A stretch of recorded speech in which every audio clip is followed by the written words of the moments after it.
livro de Efésios, quero informá-los que nós estamos ministrando o Evangelho de Marcos. Estamos ministrando o Evangelho de Marcos e hoje nós vamos abrir um parênteses e vamos ministrar no livro de Efésios, a carta de Paulo endereçada à igreja de Éfeso. E nós vamos hoje abrir um parênteses, mas no próximo domingo nós estaremos falando acerca da transfiguração, da maravilhosa revelação que Jesus dará aos seus discípulos. Jesus vai se revelar aos discípulos e vai mostrar de uma vez aos discípulos que ele de fato é o Filho de Deus e que ele é o próprio Deus. Abra comigo Efésios capítulo 4, do versículo 1 ao versículo 16. Quero que toda a sua atenção e que o Senhor cative o vosso coração a se curvar diante da Escritura que será exposta a nós outros. Que o Senhor possa nos abençoar. Quero convidá-los, esqueça por esse momento agora todo pensamento político, todo rojão que está aí fora. Eu sei que talvez alguém deve estar aí pensando, mas que nesse momento seu pensamento esteja totalmente cativo à pregação do Evangelho, que é o mais importante agora. Amém? Efésios capítulo 4, do versículo 1 ao 16. Todos acharam? Eu vou ler, vocês acompanhem para ganharmos tempo. Rogo-vos, pois, eu, o prisioneiro no Senhor, que andeis de modo digno da vocação a que fostes chamados, com toda a humildade e mansidão, com longanimidade, suportando-vos uns aos outros em amor, esforçando-vos diligentemente por preservar a unidade do Espírito no vínculo da paz. Há somente um corpo e um Espírito, como também fostes chamados numa só esperança da vossa vocação.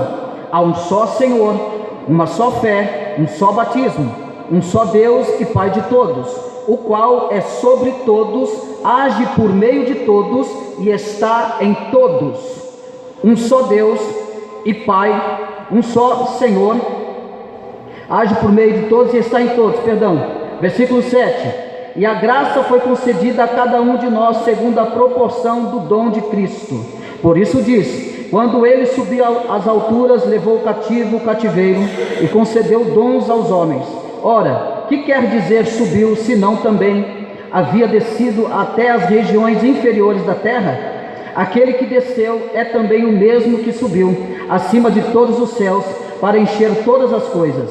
E ele mesmo concedeu uns para apóstolos, outros para profetas, outros para evangelistas e outros para pastores e mestres, com vistas ao aperfeiçoamento dos santos, para o desempenho do seu serviço, para a edificação do corpo de Cristo, até que todos cheguemos à unidade da fé e do pleno conhecimento do Filho de Deus, a perfeita varonilidade, à medida da estatura da plenitude de Cristo, para que não mais sejamos como meninos, agitados de um lado para o outro e levados ao redor por todo o vento de doutrina, pela artimanha dos homens, pela astúcia com que induzem ao erro, mas seguindo a verdade em amor, cresçamos em tudo naquele que é a cabeça, Cristo, de quem todo o corpo, bem ajustado e consolidado pelo auxílio de toda junta, segundo a justa cooperação de cada parte, efetue o seu próprio aumento para a edificação de si mesmo em amor. Mais uma vez oremos a Deus. Senhor Deus, Pai Todo-Poderoso, aqui nós estamos, ó Pai Eterno, por mais uma vez fazendo a leitura da Tua Santa Palavra. Ó Pai querido, Pai Eterno, que através da Tua Palavra, a qual é o único meio de convencer o pecador, é o único meio de alcançar o pecador pela pregação do Evangelho, o único meio que os eleitos atenderão e darão resposta à pregação do Evangelho. Ó Pai querido, que o Teu Santo Espírito continue abrindo os nossos corações para que possamos ouvir, entender e darmos a resposta à Tua Palavra, Senhor. Cativa o nosso coração, cativa a nossa mente. Ó Pai, e apesar de quem fala nesta noite, usa com a Tua misericórdia mais uma vez porque assim sou um pecador, como todos aqui, Senhor. Por isso eu peço a Tua graça e a Tua misericórdia, que o Senhor possa nos abençoar e nos alcançar por mais uma vez, com a Tua santa e bendita palavra. É que eu te peço e te agradeço, no nome do Teu Filho amado Jesus, para todo sempre. Amém. Meus amados irmãos, a palavra de Deus, esse texto do apóstolo Paulo, essa carta endereçada a Éfeso, essa carta que nos chama a atenção, a qual Paulo irá tratar acerca da unidade. E nesta noite eu quero falar sobre o tema, sobre amor e responsabilidade, dentro das palavras que Paulo nos escreve, das palavras que Paulo nos chama a atenção. Nesse parágrafo, o apóstolo Paulo chega a um dos temas mais principais desse livro. A igreja, ele vai dizer que a igreja é um corpo, é o corpo de Cristo. Ele vai dizer que Jesus é a paz que venceu a inimizade, que a inimizade é a separação. Ele vai dizer que a sabedoria de Deus é manifestada na igreja. Ele vai dizer para participarmos do amor de Deus, considerando todos os fatos que devem estar unidos. O primeiro versículo, observe comigo, que ele vai dizer: rogo-vos, pois, eu prisioneiro no Senhor, que andeis de modo digno da vocação a que fosse chamado. Provavelmente Paulo estava em prisões. Ele escreve essa carta provavelmente em prisões, e ele está rogando aos irmãos de Éfeso, que andeis de modo digno. Ele está dizendo que devemos andar de modo digno da nossa vocação. Por quê? Porque nós fomos chamados para sermos santos. Portanto, nós devemos manter-nos santificados, devemos nos manter separados da imundícia desse mundo. Paulo, ele chama a atenção para que possamos viver uma vida regrada debaixo de santidade, regrada debaixo de total separação deste mundo, não nos enveredarmos, ou seja, numa outra feita ele vai dizer, para que nós não nos intoxicamos com a vereda desse mundo. Ele vai rogando a Éfeso e dizendo: eu sou prisioneiro, mas a questão dele ser prisioneiro, é prisioneiro no corpo, mas o seu espírito está livre para proclamar a verdade de Deus. Paulo chamando a atenção para viver de modo digno dessa vocação. Paulo está chamando a atenção por tudo aquilo que Cristo realizou na cruz do Calvário. O que Paulo está chamando a atenção, ser digno da vocação que fosse chamado, ser digno da vocação que fosse chamado, foi separado, foi santificado, foi escolhido para viver para a glória de Deus. Paulo está dizendo: faça valer a pena aquilo que Cristo fez na cruz do Calvário. Faça valer a pena, viva de uma tal forma que as pessoas possam olhar para mim e para vocês. Faça valer a pena de uma certa forma, que as pessoas possam olhar para você e dizer: ali vai o verdadeiro discípulo de Cristo Jesus. Essa é a forma de viver de um modo digno. Viver de uma forma digna é não fazer com que as pessoas blasfemem de Cristo por minha causa, é não fazer com que as pessoas falem mal de Cristo por minha causa, é não fazer que as pessoas se escandalizem por minha causa, mas viver de modo digno é as pessoas olhar para a minha vida, é olhar para a minha conduta, é olhar como eu vivo, como eu ando no meio de uma sociedade corrompida e perversa, e as pessoas dizer: ali verdadeiramente vai um discípulo de Cristo. Isso é andar de uma forma digna. E ele continua dizendo, ele vai dizendo que nós devemos andar unidos, da mesma forma, unidos, firmes.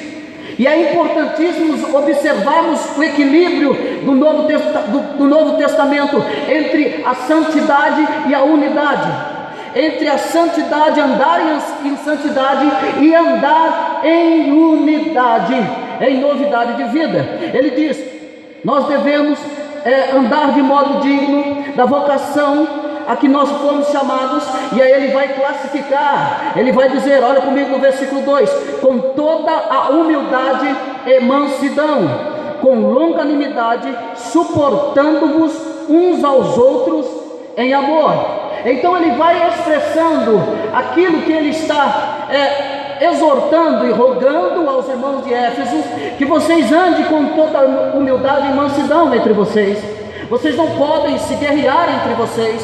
Vocês precisam estar andando em perfeita unidade. Vocês precisam, com toda a humildade e mansidão, ter esse relacionamento entre vocês.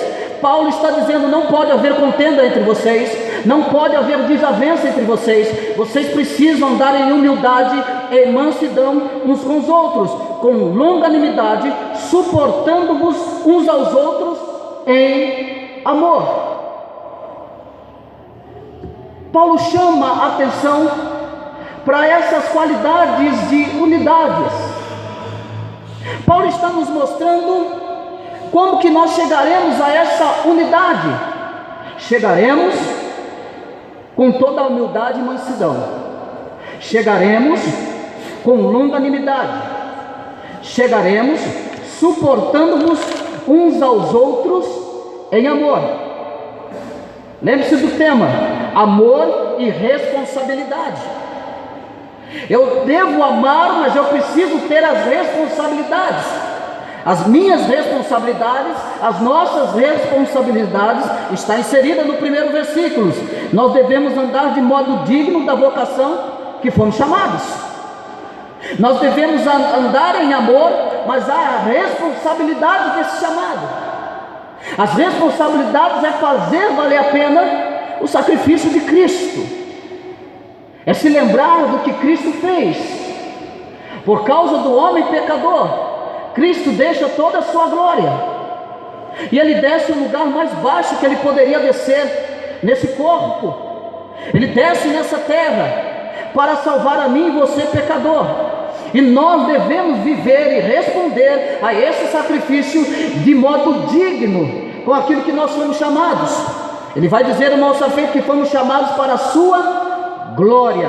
Nós fomos feitos, chamados, eleitos, predestinados para viver para a sua glória. Mas muitas das vezes que a gente vê é irmão se gladiando, é irmão contra irmão, é o que nós às vezes percebemos. É irmãos não expressando amor contra outros irmãos, e às vezes o que nós vemos é um amor superficial, totalmente irresponsável, um amor que não expressa. Esse amor está inserido lá no Evangelho de João, capítulo 3, versículo 16, porque Deus amou o mundo de tal maneira que enviou o seu Filho unigênito para todo aquele que nele crê não pereça, mas que tenha vida eterna.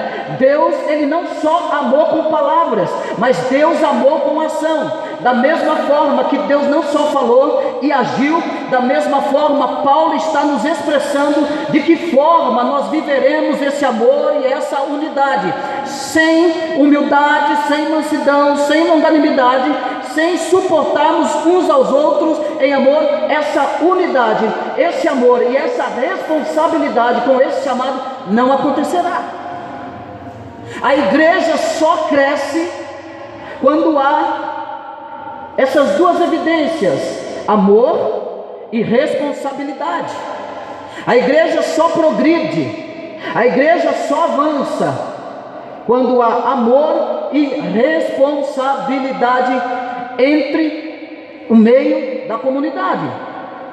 Mas interessante é que Paulo fala dessas atitudes essenciais para a unidade entre os cristãos, e nós devemos considerar bem as atitudes e os comportamentos que Paulo pede para ter essa unidade. Olha comigo no versículo 3. Interessante que não é simples assim. Para se ter essa unidade, para se ter essa comunhão, para se suportar os irmãos em amor, ele vai dizer no versículo 3, olhe comigo, esforçando-vos diligentemente. A palavra aqui, esforçar, preste bem nesse verbo, esforçando-vos diligentemente por preservar a unidade do Espírito no vínculo da paz.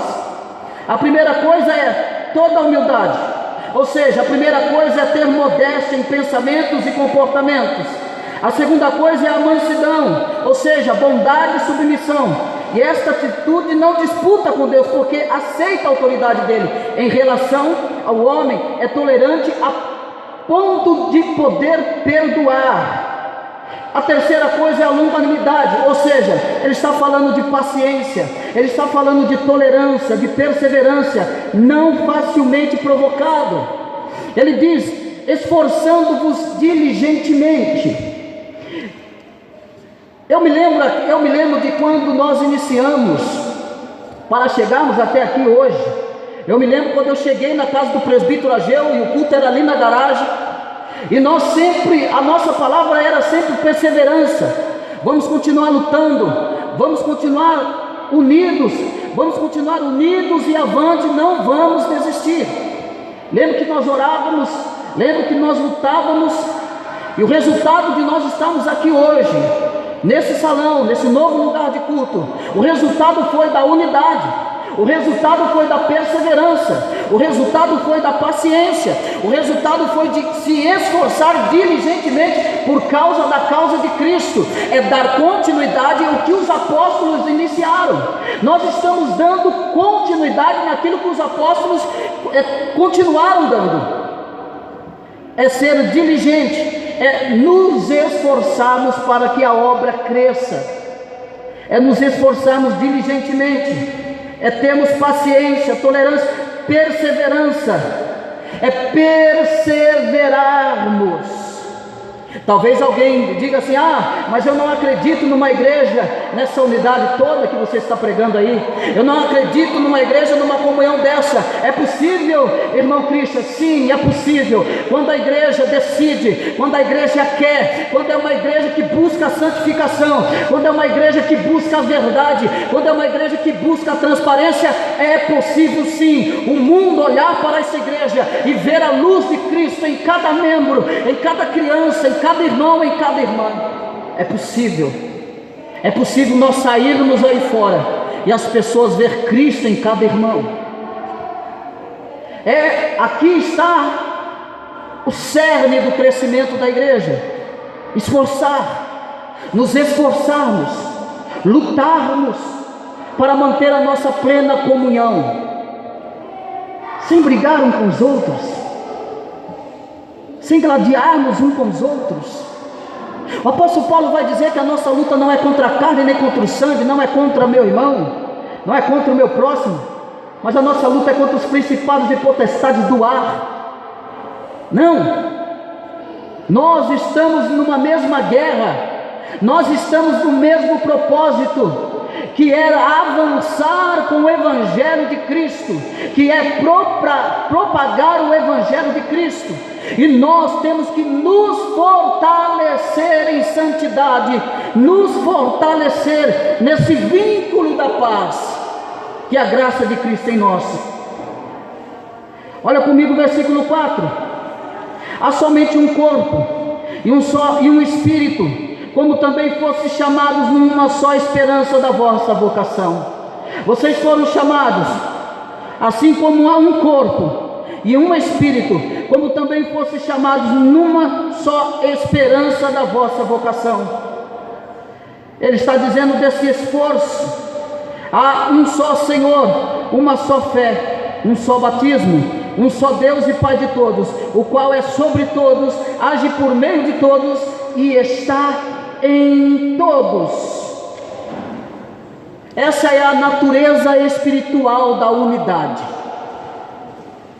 Que há um só Senhor, que há uma só fé, que há um só batismo, que há um só Deus e Pai de todos, o qual é sobre todos, age por meio de todos e está em todos nós.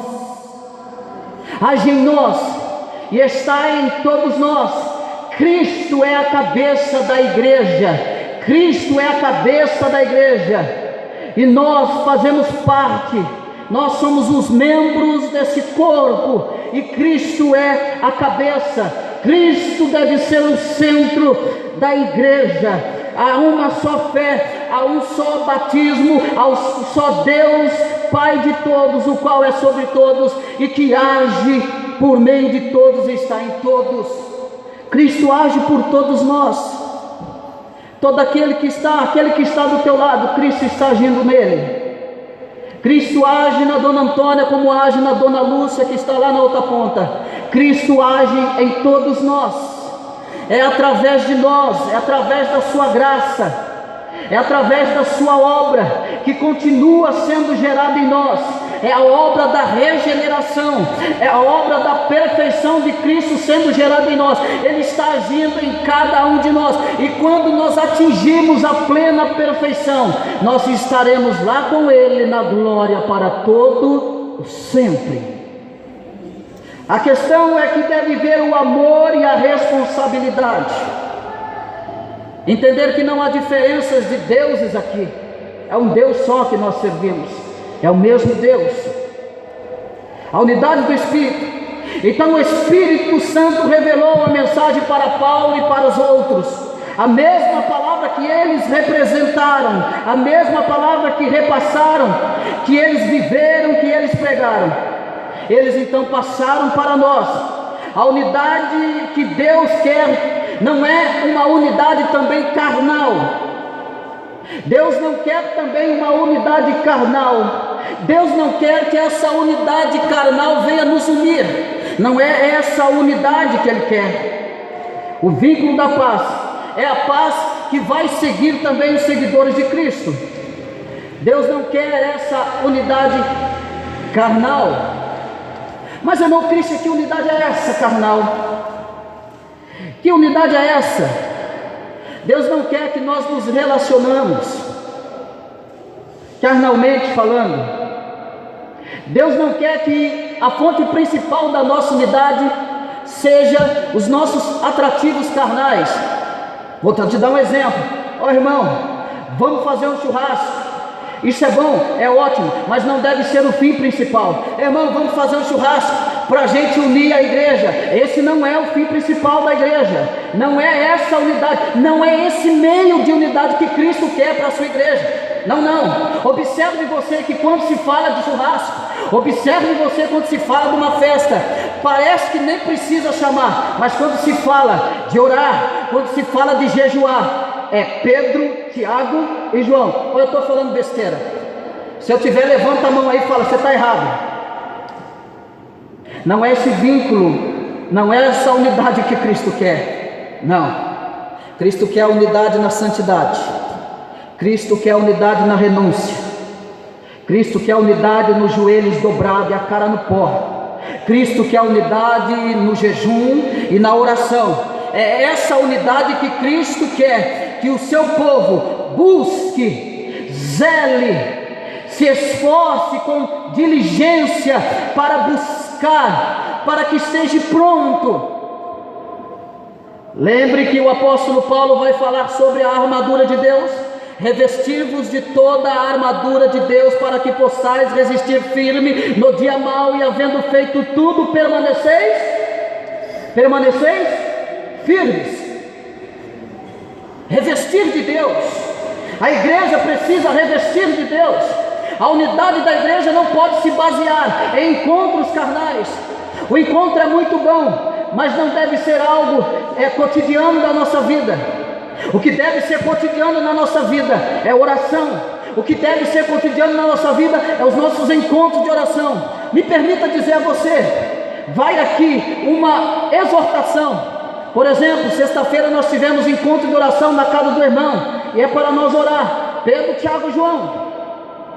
Infelizmente, há um equívoco na mente e no pensamento das pessoas, de acharem que os encontros carnais vai fortalecer a nossa unidade cristã. Não é isso que o apóstolo Paulo está dizendo. Ele vai dizer agora, versículo 7, e a graça foi concedida a cada um de nós, segundo a proporção do dom de Cristo. A graça foi concedida a nós, segundo a proporção do dom de Cristo. A graça, por que é que a graça foi concedida a nós? É para deitarmos na almofada da graça.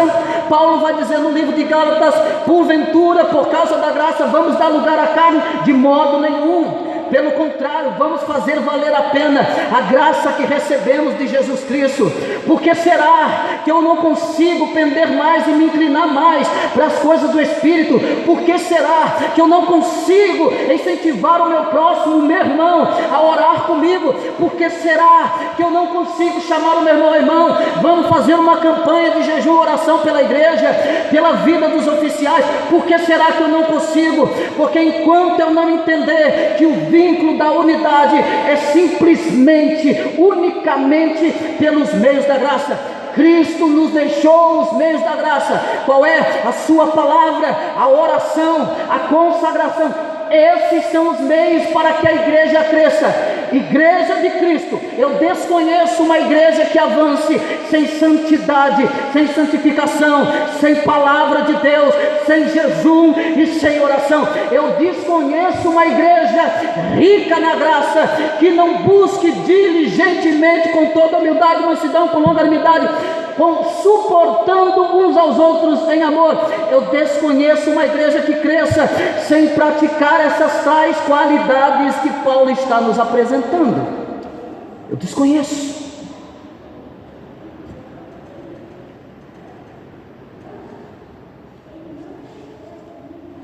É se entregar essa graça.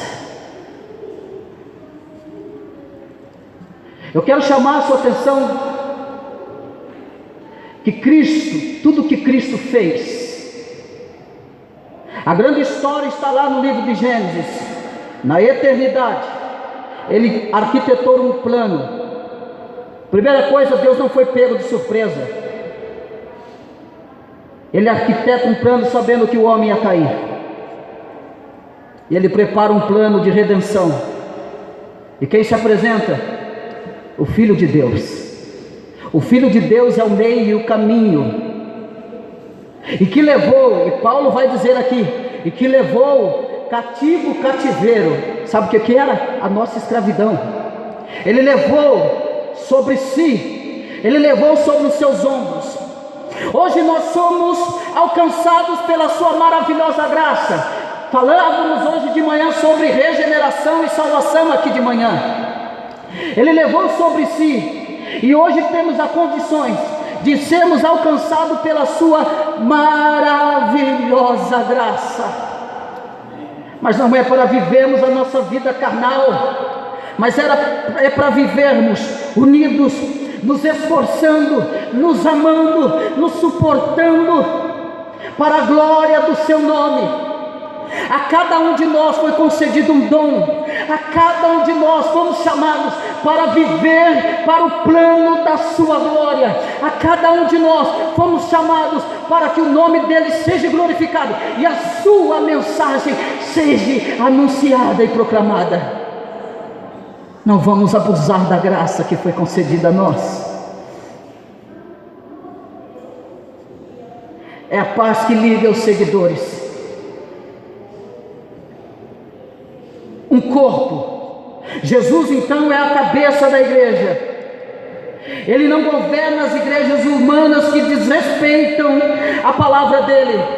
Ele não governa as igrejas humanas, quatro paredes, que desrespeitam a sua palavra, que não se curvam diante da sua palavra. Olha comigo o versículo 8. Por isso diz: quando ele subiu às alturas, levou cativo o cativeiro e concedeu dons aos homens. Olha todo o plano, todo o trabalho, tudo aquilo que Cristo fez para que eu e você pudéssemos estar aqui nesta noite.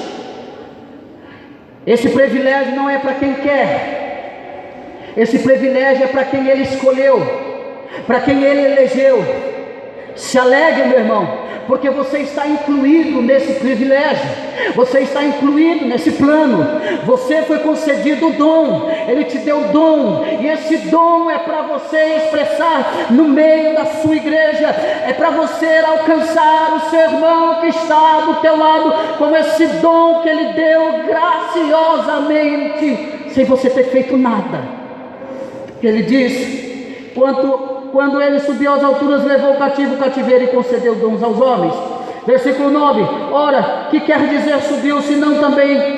senão que também havia descido até as regiões inferiores da terra. Provavelmente as regiões inferiores da terra seja essa terra que estamos pisando aqui. Alguns teólogos dizem que provavelmente seja essa terra, o lugar mais baixo que Jesus desceu. O lugar mais baixo que Jesus desceu por amor a muitos pecadores.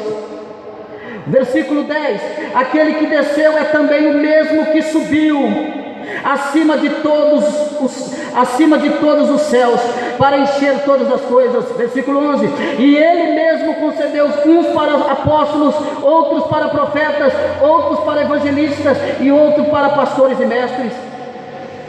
Ele então concede uns para apóstolos, outros para profetas, outros para evangelistas e outros para pastores e mestres. Ele concede esses dons, ele chama esses dons, antes dele subir para assumir a sua posição à destra do Pai. Ele desce à terra, até as regiões inferiores da terra, depois de mostrar a sua submissão, cumprindo a missão que o Pai lhe deu. Jesus foi exaltado, então ele concedeu servos para edificar o corpo de Cristo. A primeira coisa que ele concede ele concede uns para apóstolos, ou seja, os apóstolos que foram enviados ao mundo com o Evangelho, os apóstolos que foram treinados por Jesus Cristo para anunciar o Evangelho. Ele também concedeu outros para profetas, ou pessoas que recebiam e comunicavam a palavra de Deus. Ele também concedeu outros a evangelistas, homens que divulgam as boas novas também. Também concedeu pastores e mestres, também conhecido como presbíteros, também conhecido como anciões ou bispos, para pregar o Evangelho de Cristo, para cuidar do rebanho de Cristo, para apacentar o rebanho de Cristo. Ele concede, para quê? Há um propósito disso. Infelizmente esse propósito está sendo deturpado, esse propósito está sendo mal interpretado. Ele concede isso para quê? E Paulo vai dizer para que objetivo é esse. Porque ele concede apóstolos, porque ele concede profetas, porque ele concede evangelistas, pastores e mestres. Paulo vai deixar o porquê. Versículo 12: com vista ao aperfeiçoamento dos santos, para o desempenho do seu serviço, para a edificação do corpo de Cristo. Dá uma parada aí. O que nós estamos vendo hoje?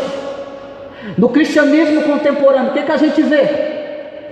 Será que nós estamos vendo exatamente isso acontecer de fato? Quantas pessoas estão equivocadas? Quantas pessoas hoje ingressam em ministério, não com o propósito de aperfeiçoamento dos santos? Não é com esse propósito. Infelizmente, eu vejo no seminário eu vejo meninos que estão no seminário hoje, que vão ali simplesmente porque acha bonito o ministério, não é porque tem chamado, não é porque entendeu a vocação que foi concedida, não, é porque acha o ministério bonito. Quantos pastores e mestres têm se enchido, estão inchados de si mesmos, mas não apacentam o rebanho de Cristo? Se eu te der um exemplo, há pessoas aqui que estão aqui hoje porque não foram apacentadas, porque não havia alimento sólido e genuíno para que elas pudessem se alimentar. Paulo está dizendo: Deus concede, Deus levanta, Deus prepara, Deus capacita, é para o aperfeiçoamento dos santos, para o crescimento da obra de Cristo. Mas o que nós vemos aí são superstars, super pastores, celebridades, pessoas únicas no movimento gospel que há por aí.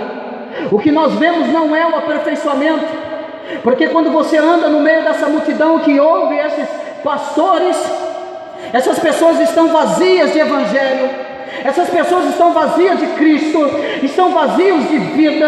Essas pessoas não se conhecem entre elas, são pessoas que não conhecem a vida do outro. Meu irmão, a unidade superficial é um perigo para a igreja.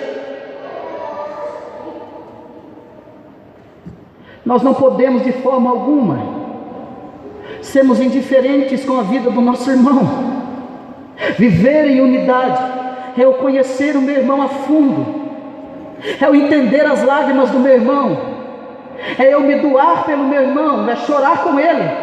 Não é falar, é só falar, é expressar o meu amor, é expressar. Nós somos uma igreja, é a igreja chegar num ponto de entender, nós somos uma unidade. Se o braço do meu irmão está doendo, eu preciso sentir. Se o dedinho do pé do meu irmão está doendo, eu preciso sentir. Se o meu irmão está sofrendo, eu preciso sentir. Paulo disse isso. Sinta-se preso como se estivesse preso com eles. Chore com eles. Não é a unidade superficial que Paulo está desenhando aqui e anunciando. Não foi concedido esses dons para ver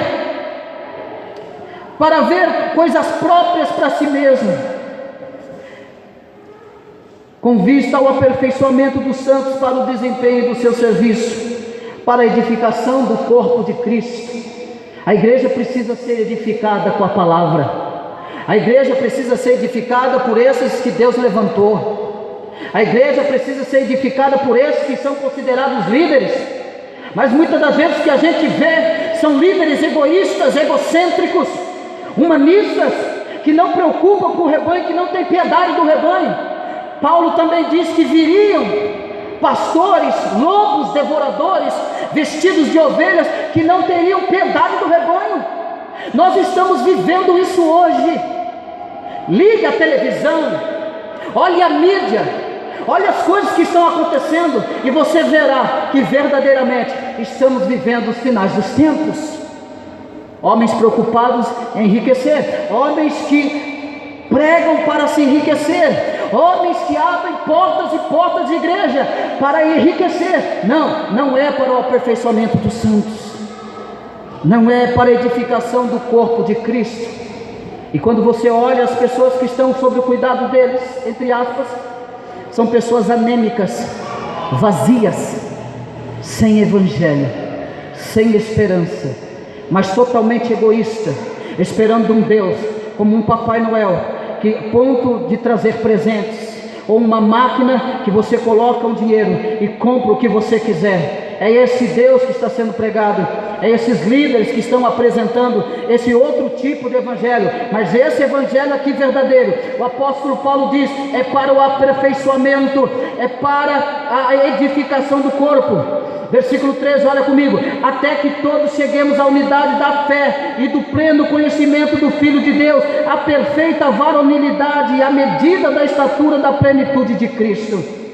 É uma luta constante, é um desempenho constante, é uma ação constante, é uma obra constante. Aperfeiçoar os santos para o serviço deles, edificar o corpo de Cristo, contribuir com a unidade de todos, conduzir os outros ao conhecimento de Jesus, é pregar o conhecimento de Jesus, é ensinar o Evangelho à igreja, é instruir a igreja no Evangelho, é apacentar a igreja com o Evangelho, é orientar a igreja com o Evangelho, é preparar pessoas para pregar a outras pessoas acerca do Evangelho. É isso. É isso. É uma igreja sempre se reformando, é uma igreja diligente, que vai sempre se reformando, sempre ensinando, sempre instruindo, sempre catequizando todo o corpo da igreja, preparando a igreja para ser uma igreja saudável. Isso se chama igreja saudável. E ele diz que é para que possamos chegar à unidade da fé e do pleno conhecimento do Filho de Deus. O quanto nós conhecemos do Filho de Deus, o quanto nós temos conhecimento do Filho de Deus. A igreja é para isso, é para que você saiba falar para alguém lá fora acerca de Deus, a falar da obra de Deus, a falar do plano de Deus de salvação, é que você chegue a esse pleno conhecimento. Versículo 14: para que não mais sejamos como meninos, agitados de um lado para outro e levados ao redor por todo o vento de doutrina, pela artimanha dos homens, pela astúcia com que induzem ao erro. E olha que na época de Paulo havia muito erro aqui. Nós possamos falar dos gnósticos, que ensinavam doutrinas gnósticas, que desconsideravam totalmente que Cristo que estava lá na cruz não era o Cristo. Eles desconsideravam, eles não admitiam que o Filho de Deus poderia estar sendo crucificado por causa do pecado da humanidade. Essa era de umas doutrinas que Paulo lutava contra, e que esses homens, que essa doutrina gnóstica estava inserida no meio da igreja. E você vai ver isso lá na primeira epístola de Paulo, na primeira epístola de Pedro. Você vai ver os gnósticos ali no meio da igreja, introduzindo heresias gnósticas. Mas o que Paulo nos chama a atenção, ele fala do amor, e ele está falando da responsabilidade. Preste bem atenção nisso. Versículo 14: por que é que Deus concedeu pastores, mestres, profetas, evangelistas, para que eles treinem, se dediquem à obra de Deus, se dediquem ao rebanho de Cristo? Para quê? Para aperfeiçoar os crentes, para doutrinar os crentes, para ensinar os crentes acerca do sacrifício de Cristo, da obra de Cristo, para dar continuidade na obra de Cristo. Agora no versículo 14, no versículo 13 ele fala, para que chegamos à unidade da fé, do pleno conhecimento do Filho de Deus. Aqui ele está falando de maturidade. No versículo 14 ele continua falando de maturidade cristã. Olhe comigo: para que não sejamos mais como meninos, agitados por qualquer vento. Irmão, você precisa sair daqui, para que não sejamos como meninos, agitados de um lado para o outro e levados ao redor por todo o vento de doutrina.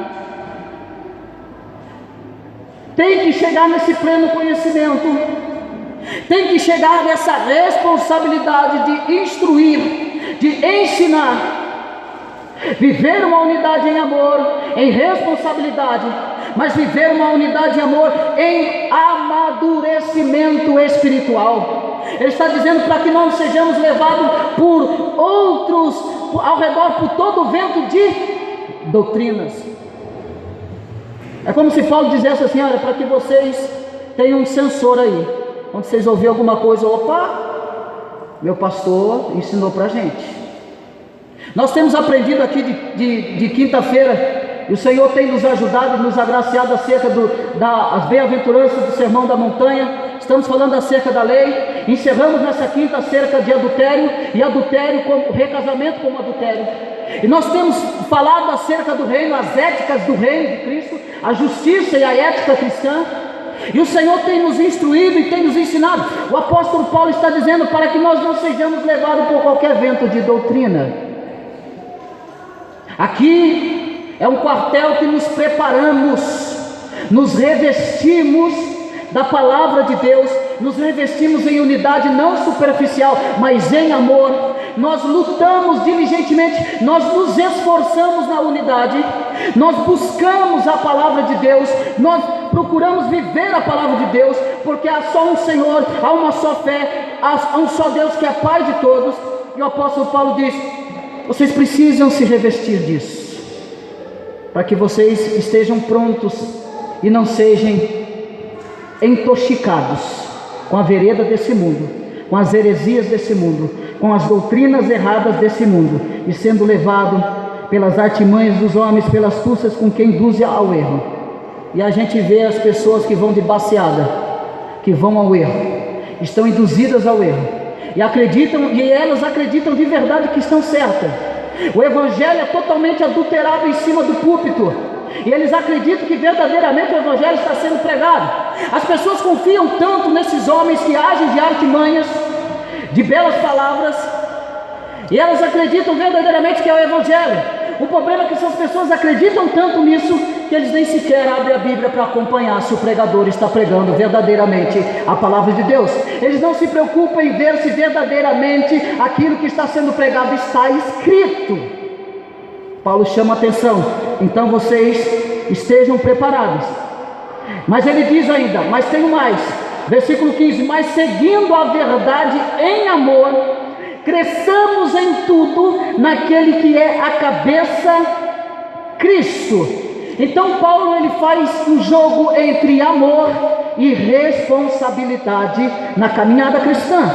Então, mas seguindo a verdade em amor, cresçamos em tudo naquele que é a cabeça, Cristo. Não cresçamos com vaidade, não nos envaidecemos, não queremos ser melhor que o próximo, não queremos ser melhor que as pessoas. Ele está dizendo: cresçam sim, se aperfeiçoem, se esforcem, mas façam isso não só com responsabilidade, mas também em amor. Meus irmãos, nós começamos uma nova jornada nesse lugar, e que nós possamos então continuar com o nosso coração humilde, e continuamos diligentemente nos esforçando para que a obra de Deus continue crescendo, apesar de quem nós somos, mas apesar de nós, ela possa crescer para a glória de Cristo Jesus.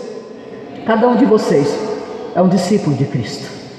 Cada um de nós temos uma responsabilidade: anunciar o Evangelho em amor e viver a verdade em amor. Versículo 16, encerrando: de quem todo o corpo bem ajustado e consolidado pelo auxílio de junta, segundo a justiça, segundo a justa cooperação de cada parte, efetua o seu próprio aumento para a edificação de si mesmo em amor. A cooperação de cada parte é a cooperação de cada um de nós, de quem todo o corpo bem ajustado e consolidado pelo auxílio de toda a junta, é um ajudando o outro, é um incentivando o outro. Ei, você notou a ausência de alguém aqui hoje?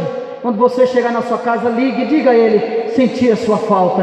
É um ajudando o outro, é um cooperando de cada parte, que efetua o seu próprio aumento para a edificação. Paulo está dizendo: quando você faz isso, você está aumentando a sua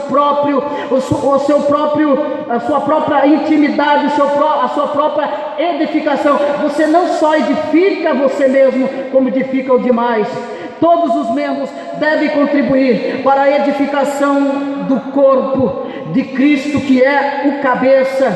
A verdade é o alimento, o amor é o motivo, o crescimento é o resultado. Então nós devemos viver entre amor e responsabilidade no reino de Deus. Amém, meus irmãos? Eu quero neste momento que nós possamos refletir um pouco mais acerca do amor e da responsabilidade de vivermos em unidade diante de Cristo Jesus. Curva a tua cabeça e fazemos uma breve oração.